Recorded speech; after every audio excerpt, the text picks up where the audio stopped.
the red-nosed reindeer had a very shiny nose. Good morning, you guys. Happy Vlogmas day 3. It is 10:30 in the morning. I'm getting ready to upload Vlogmas day 2.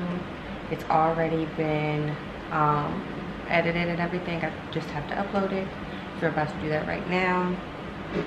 I've already made myself some coffee, and it's also Free Coffee Wednesday at Dunkin', so I'm actually going to go get my free coffee before work today.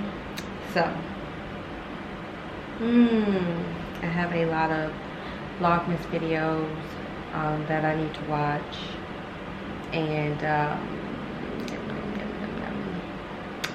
yeah, honestly, that's pretty much all that I have going on. Erin is making breakfast. I thought that I would talk to you guys today about like how to get an internship, how to secure an internship, and like what to look for. So I'm in my pajamas still.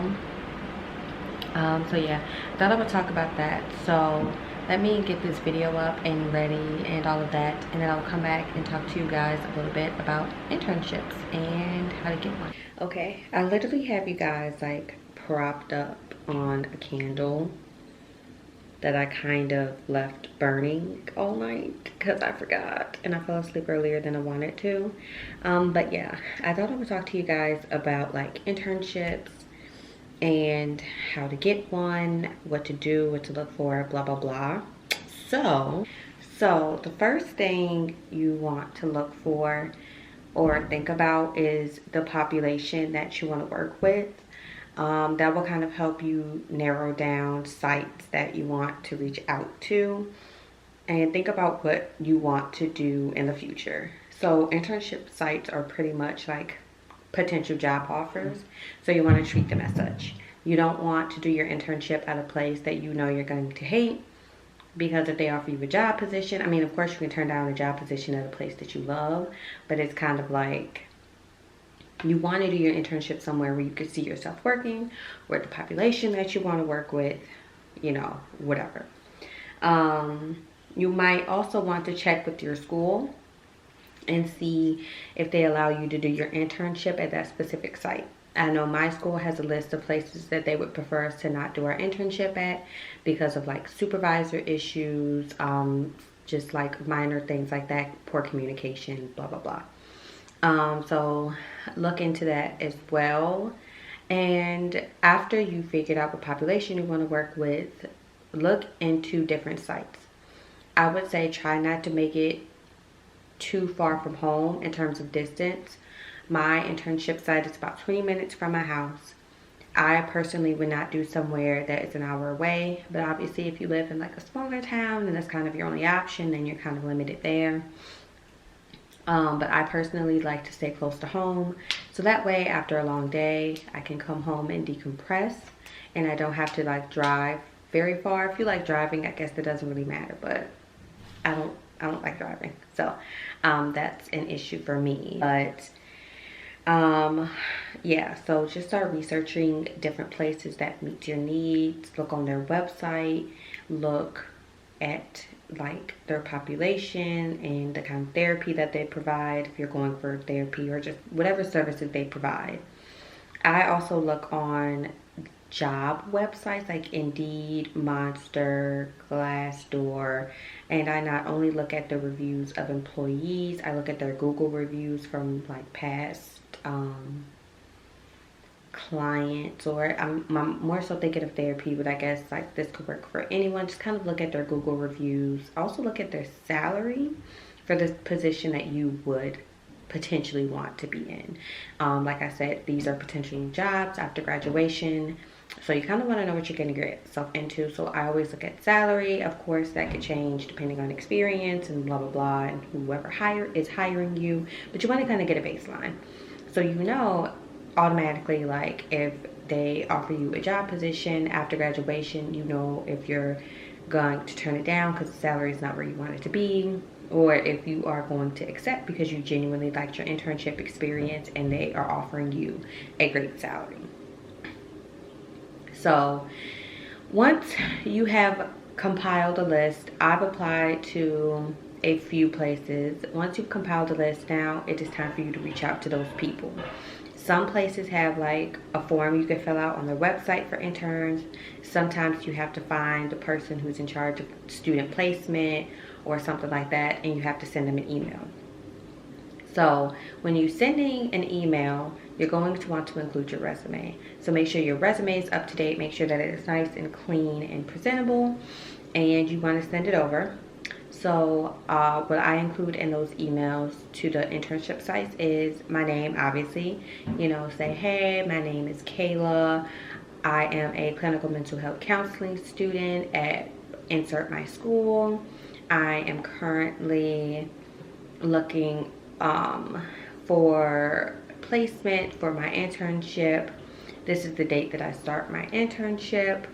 These are the requirements that I need. These are the credentials of those who could potentially supervise me that I would need.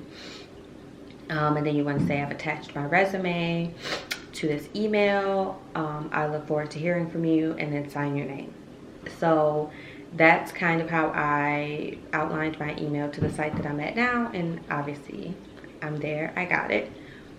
And give them a couple of days. Don't think, oh, I haven't heard back from them in a day, then I obviously didn't get it, because people are busy. They may already have interns. And be prepared to answer a lot of questions. Be prepared to send them over all the paperwork that you need to get signed. Be prepared to do an interview. I had to do an interview for mine, and it was through Zoom. So of course I dressed nice on the top, and she obviously couldn't see the bottom, so that didn't really matter. Make sure that my hair was done. I did like the smallest amount of makeup, nothing too crazy. You don't want to overdo it, but be prepared for an interview to go in there and market yourself like it's a job, except for it's an internship. Kind of same thing.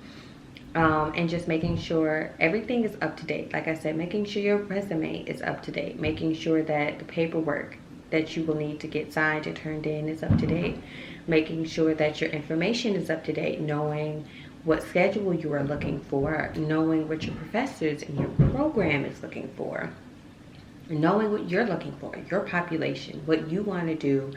You're gonna have to market yourself, and that's something to think about. So that's pretty much how I got my internship. I honestly just kind of knew that inpatient residential was where I wanted to be, a high acuity level, and so I looked at places that had those. I filled out applications if they had them, or I emailed the director of student placement. I made sure my resume was nice. I did the interview, and I made sure that I had all my ducks in a row. I knew the credentials of the person that I needed to supervise me. I knew when I was looking to start. I knew the days that I was looking to complete my internship on. I knew the amount of hours that I needed. I had the paperwork ready to go and to send out. I had all of my my practice insurance, medical insurance, CPI training, CPR certification, all of that just like ready to go. And it's a lot, especially if this is your first internship and you don't know what you need. It can seem very stressful, but just kind of think of stuff that a job would need. So I had, excuse me, I had to turn in medical insurance. You may not have to do that. But obviously like CPR certification, they want to know if they have to send you somewhere to get certified, or if that's something that they don't have to worry about. I needed malpractice insurance, but obviously if you're not studying to be a therapist or a psychologist, then, you know, you may not need that. But yeah, that's just my tips on finding an internship. A lot of Googling, a lot of researching, making sure that the company that you are going to do your internship with aligns with your values and your morals. Don't go somewhere that you know for a fact it does not speak to you, because you're going to be miserable and you're going to half-ass the work that you're doing, and that is not fair to the people who you are serving, because they did not ask for you to be there, you chose to be there.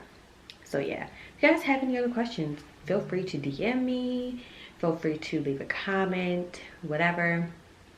But yeah, I need to drink some more of my coffee. I'm gonna go eat breakfast, finish uploading this video that has 13 minutes left, and I'll talk to you guys later. I already started eating. Aaron made breakfast. I'm watching Kenzie Elizabeth's Vlogmas. And yeah, this is just what we got going on right now. Guys, right now it is 1:55. I'm getting ready to run to my parents' house and take my dogs out, of course. And then I have to go to work. So this vlog was not very eventful, but I did feel like I covered an important topic. So yeah, I'm all dressed for work. I'll show you guys what I'm wearing. Honestly, I'm like bumming it today, if we're being honest. So this is what I'm wearing. I have a shirt on under this, but I just have on this sweater. My phone's in my pocket. Have on a tank top, some leggings, my Chuck Taylors, Apple Watch, ring. So yeah, that's what I have on right now. And Aaron just went to go get me coffee from Dunkin' before I have to head out. So yeah, it's like super bright. But yeah, that is all that I have going on. I have to go to work. I feel like on days that I have to work, vlogs are going to be pretty uneventful because I like to lay around or whatever, especially since I had a long day yesterday. So yeah, I'm going to go ahead and end today's vlog here. I hope you guys enjoyed it. Make sure you guys subscribe to my channel down below, and I will see you guys tomorrow for Vlogmas Day 4.